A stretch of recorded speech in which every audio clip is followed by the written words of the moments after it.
Chennai ஓட்டேரியில் cylinder வெடித்து வீட்டுச்சுவர் இடிந்ததால் 2 பேர் காயமடைந்தனர்.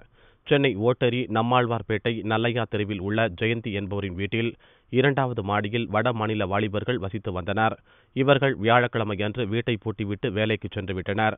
அப்போது மின்கசிவு காரணமாக வீட்டில் திடீர் தீ விபத்து ஏற்பட்டது. அப்போது சிலிண்டர் வெடித்து சுமார் 25 அடி உயரத்துக்கு தூக்கி வீசப்பட்டது. இதனால் வீட்டின் சுவர் இடிந்து பக்கத்து வீட்டு சேர்ந்தவர்கள் மீது விழுந்தது. சுவர் இடிந்ததில் சுபமணி, பிரகாஷ் ஆகியோர் காயமடைந்து சென்னை அரசு பொது மருத்துவமனையில் சேர்க்கப்பட்டனர். கீழ்ப்பாக்கம் தீயணைப்பு படையினர் விரைந்து சென்று தீயை அணைத்தனர். தீ விபத்தில் ஒரு குடிசை வீடும் சாம்பலானது. ஐனாவரம் போலீசார் விசாரித்து வருகின்றனர். புகையா வர சொல்ல யாருமே இல்லை சார், இந்திக்காரங்க இருக்கா போல இருக்கு, அது எங்களுக்கு தெரியாது. புகையா வருது பயந்துக்குன்னு எங்க ஹவுஸ் கிட்ட சொன்னோம், என்னன்னு தெரியலமா புகையா வருது. என்னன்னா அவங்க வெளியில உள்ளெல்லாம் போய் பார்த்துட்டு சரி தண்ணினாவது இது பண்ணலான்ட்டு அக்கம் பக்கத்துல போய் பழுப்பு மாதிரி வாங்கிட்டு வந்து தண்ணி நம்ம இது பண்ணலான்னாங்க. அதுக்குள்ள இன்னொரு பக்கத்து வீட்டில் வந்து தீ பிடிச்சிச்சு.